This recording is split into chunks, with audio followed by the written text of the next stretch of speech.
un enfant tout seul devant l'écran. Toute la famille participe et on s'encourage à tout moment. ML Kids Family, bonjour, je suis tellement heureuse de te retrouver pour t'inviter à goûter comme Dieu est bon. Oui, dans les émissions précédentes, nous avons découvert que Dieu tient toujours ses promesses, qu'il fait toutes choses belles en son temps. Et aujourd'hui, nous allons voir comme Dieu peut tout changer. Et je suis bien accompagnée du chef Maël. Bonjour Anne, comment vas-tu? Bonjour Maël, eh bien écoute, je vais très bien et je suis contente d'être avec toi. Eh oui. Alors, qu'est-ce que tu as réservé pour nos candidats? Ah là là, aujourd'hui, les muscles de nos candidats vont être mis à rude épreuve. Oh, j'ai hâte de voir. Allez, on va aller tout de suite rejoindre nos candidats pour leur épreuve.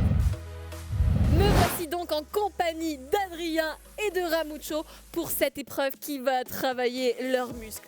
Ils vont devoir monter sans batteur, sans robot, des blancs en neige, juste à la force de leurs bras. Et ils auront un chrono de 4 minutes. Et à la fin de ce chrono, ils devront mettre le saladier au-dessus de leur tête. Et oui, si vous ne le saviez pas, normalement, des œufs bien montés en neige, on peut les mettre au-dessus de sa tête et ça ne tombe pas. Alors il va falloir tout donner, sinon ce sera la douche au blanc d'œuf. Attention, 3, 2, 1, on lance le chrono.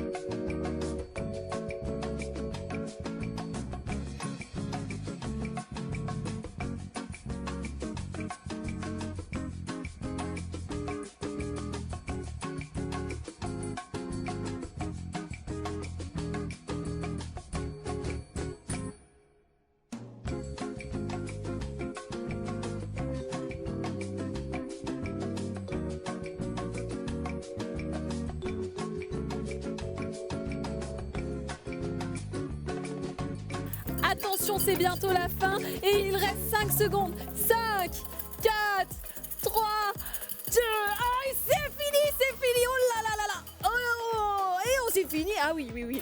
Eh, vous en avez perdu votre fouet, Adrien. Oh, j'ai perdu des kilos, je pense surtout. Oh, les bras, le bras qui fait... Ah oui. C'est douloureux. Mais est-ce que vous pensez que ça valait le coup et que vous n'aurez pas la petite douche de blanc d'œuf? J'espère juste, en tout cas. J'espère que je n'aurai pas la douche.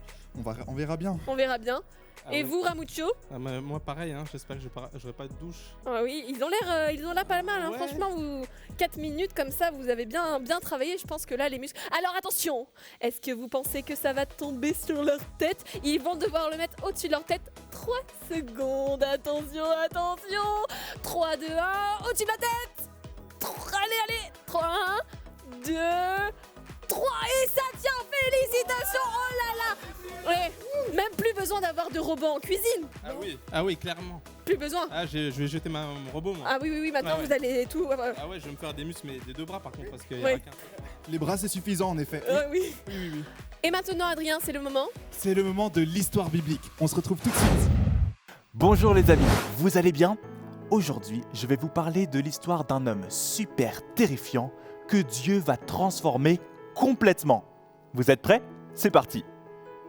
Quelques années après que Jésus soit mort à la croix puis ressuscité, les chrétiens étaient malheureusement fort persécutés à Jérusalem et dans les environs. En effet, les Juifs de l'époque refusaient de croire à ce Jésus de Nazareth comme étant réellement vivant et le Fils de Dieu.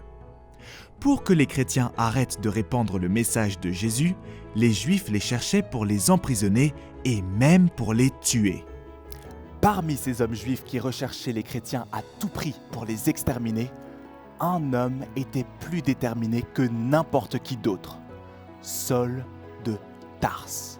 C'était un homme terrible qui avait déjà encouragé à ce que certains chrétiens soient tués, comme Étienne, qui répandait la bonne nouvelle de Jésus et qui est mort lapidé, alors que Saul, lui, était dans la foule d'hommes qui lançaient les pierres. Saul était très motivé à ce que l'on n'entende plus jamais parler du nom de Jésus de Nazareth. Saul venait d'obtenir une autorisation pour faire arrêter tous les chrétiens à Damas en Syrie. Il devait alors prendre la route avec ses hommes pour y aller, sauf que ça ne se passa pas comme prévu. Saul et ses hommes étaient en chemin lorsque tout à coup, une lumière qui venait du ciel resplendit tout autour de lui. La lumière brillait tellement qu'on ne pouvait rien voir. Saul tomba par terre et il entendit une voix du ciel qui lui disait « Saul, Saul, pourquoi me persécutes-tu » ? « Qui es-tu, Seigneur » Saul demanda. Et le Seigneur répondit « Moi, je suis Jésus que tu persécutes. Lève-toi, entre dans la ville et on te dira ce que tu dois faire. » Puis, la lumière venant du ciel partit. Les hommes qui voyageaient avec Saul avaient tous peur. Ils ne savaient pas quoi dire. Quand Saul se releva,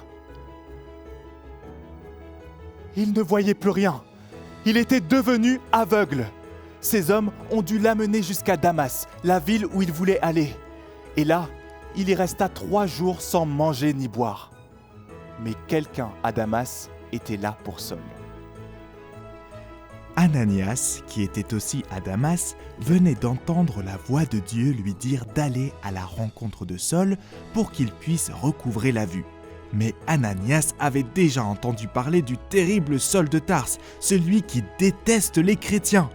Mais le Seigneur lui dit « Va, Ananias, car je vais beaucoup utiliser cet homme pour répandre ma parole dans plusieurs pays et auprès de plusieurs rois. » Ananias est donc parti trouver Saul, lui a imposé les mains, a prié pour lui et Saul recouvrit soudainement la vue. Il n'était plus aveugle, mais il voyait à nouveau. Et en plus de ça, le Saint-Esprit, l'Esprit de Dieu, vivait dès à présent en lui. Juste après, Saul se leva et se fit baptiser. Quelle joie! Ensuite, il se remit à manger pour reprendre des forces, puis il se mit à prêcher Jésus en disant que c'était le Fils de Dieu. Saul passa un peu de temps à Damas et les gens étaient étonnés de voir qu'il était devenu un disciple de Jésus, lui qui leur voulait tant de mal juste avant. Par sa transformation, il montrait que Jésus était bien le Fils de Dieu et qu'il pouvait transformer n'importe quelle personne, même Saul. Quelle histoire incroyable, les amis! Dieu a complètement transformé le cœur de Saul, qui par la suite se fit connaître par le nom de Paul. Et Saul, ou Paul, était juste au début d'une vie incroyable avec Jésus-Christ. Je vous en reparle très bientôt. En attendant, vous pouvez relire l'histoire que je viens de vous raconter dans le livre des Actes dans le Nouveau Testament, au chapitre 9, des versets 1 à 22. Et je vous dis à très très vite pour de nouvelles histoires et de nouvelles aventures. Salut! À toi de jouer maintenant. Qui persécutait les chrétiens et ne voulait plus du tout entendre parler du nom de Jésus? Étienne? Saul de Tarse? Saul pleureur? Saul de Tarse, c'est exact. Saul était prêt à tout pour exterminer les chrétiens. Deuxième question. Que voulait faire Saul à Damas en Syrie? Faire une partie de foot avec ses amis? Monter des blancs en neige? Ou alors arrêter tous les chrétiens dans cette ville? Eh oui, Saul voulait faire arrêter tous les chrétiens de la ville de Damas en Syrie. Dernière question. Quand Dieu parla à Saul, Saul devint aveugle, sourd, muet? Oh oui, très bien! Saul devint aveugle jusqu'à ce que Ananias pria pour lui. Puis, Saul accepta Jésus dans sa vie. Bien joué! Waouh, quelle transformation! Paul, avant sa conversion, s'appelait Saul de Tarse et il n'aimait vraiment pas les chrétiens. Pourtant, il connaissait bien la Bible.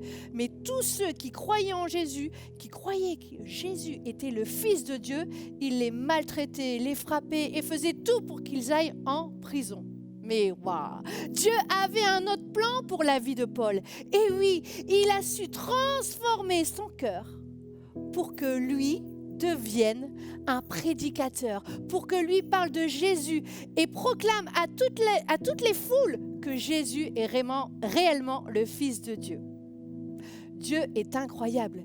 Il peut tout changer. Il a changé le cœur de Paul. Il a pardonné toutes ses erreurs et il a fait de lui quelqu'un d'incroyable. La transformation de Paul me fait penser à une autre transformation, celle de la chenille en papillon.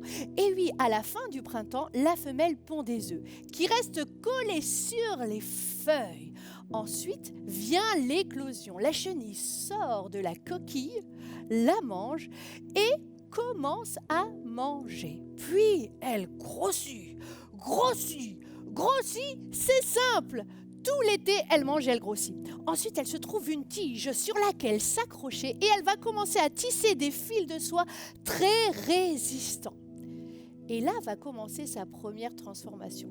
Elle va perdre sa peau superficielle et va devenir une nymphe qui se confond avec la couleur de la tige. Elle va passer ainsi tout l'automne et tout l'hiver sans bouger et sans manger. Mais quand vient le printemps, elle va sortir. Et que va-t-on voir apparaître ? Nous allons voir apparaître un... Attention, vous voyez, ça commence. On va voir apparaître un joli papillon. Un joli papillon avec des ailes de plusieurs couleurs. Si tu avais le choix, est-ce que tu préférerais être une chenille ou un papillon ? Regarde, c'est quand même beaucoup plus beau un papillon. En plus, tu es libre, tu peux voler dans l'air. Comme la chenille qui s'est transformée en papillon. Paul, qui était avant Saul de Tarse et qui était très méchant avec tous les chrétiens, s'est transformé en Paul, qui parle de Jésus, qui aime les gens et qui veut les voir sauvés. Sais-tu que toi aussi tu peux changer? Parce que Dieu a la capacité de tout changer. En effet, peut-être des fois tu fais des choses que tu n'aimerais pas faire et que tu regrettes. Peut-être des fois tu utilises ton corps pour faire du mal aux autres, en donnant des coups de pied ou des coups de poing, ou tu fais des mauvais choix quand tu es en colère ou alors tu mens. Et tu dis, mais c'est plus fort que moi, je n'arrive pas à faire autrement. Ça s'appelle en fait le péché. Sais-tu qu'il y a quelqu'un qui est beaucoup plus fort que le péché? C'est Jésus.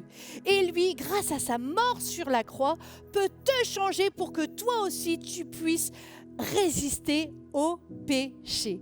Dieu veut te changer. Pour cela, c'est très simple. Il suffit que tu parles à Jésus, à Dieu. Tu demandes pardon pour tous les péchés que tu as faits. Et ensuite, tu lui demandes qu'il soit ton Seigneur. Ça veut dire quoi qu'il soit ton Seigneur? Eh bien, ça veut dire que c'est lui qui va commander maintenant, qu'il soit ton maître et que tu suives ce qu'il te recommande. Ok? J'ai envie de prier pour toi. Tu pries avec moi? Alors, on va fermer les yeux et on va parler à Dieu.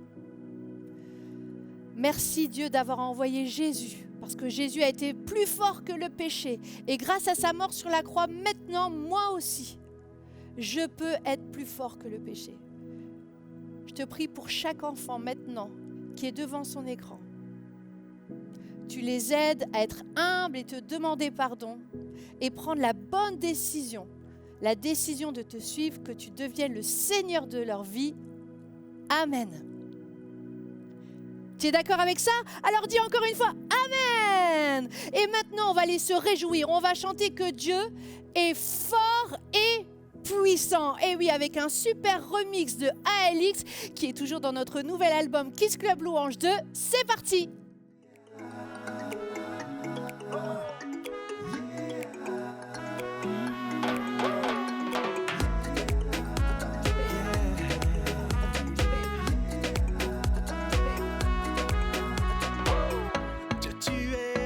Force est mon chant, chaque jour je me confie en toi, tout-puissant, mon sauveur règne au ciel.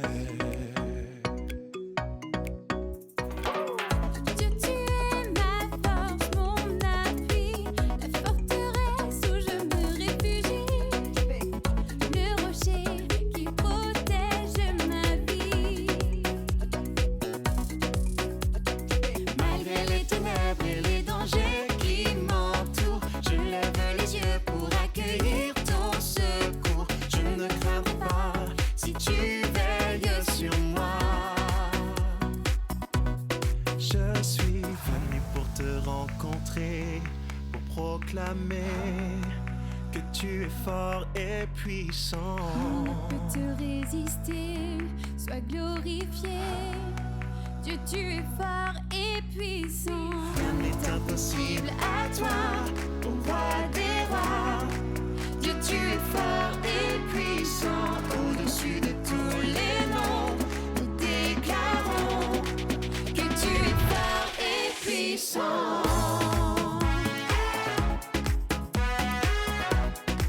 Que tu es fort et puissant.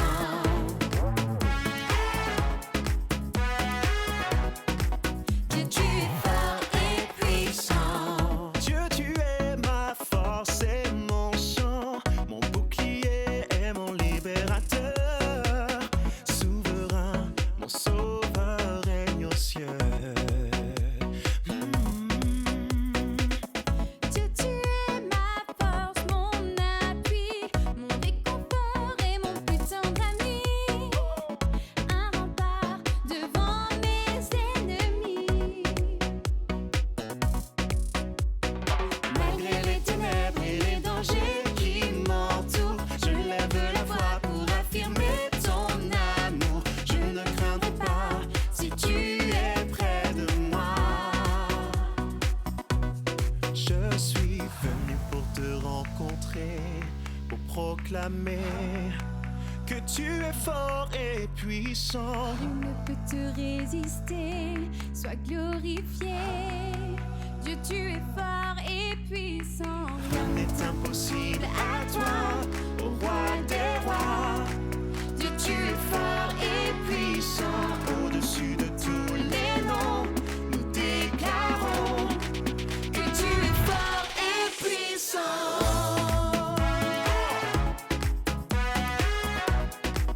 Dieu, tu es fort et puissant.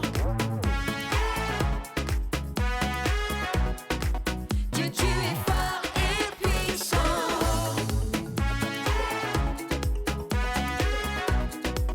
Dieu, tu es fort et puissant.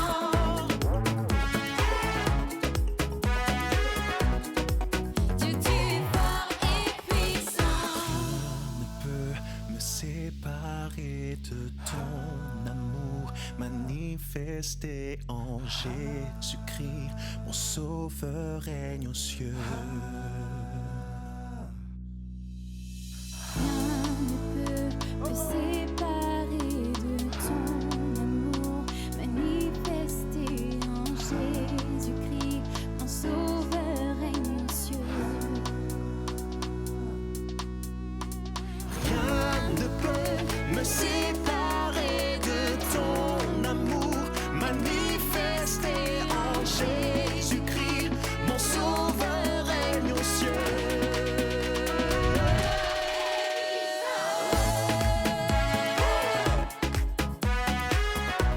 Dieu, tu es fort et puissant.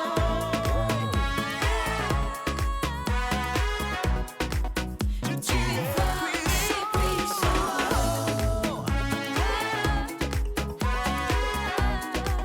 Dieu, tu es fort et puissant.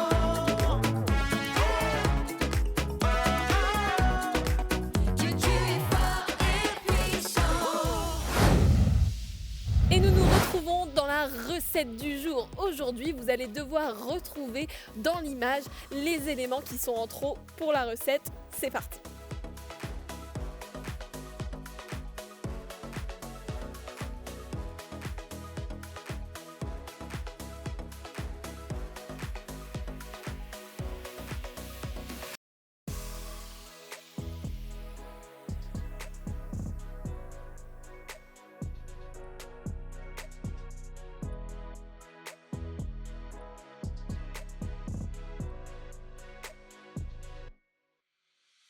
Alors, vous avez trouvé? On regarde les solutions.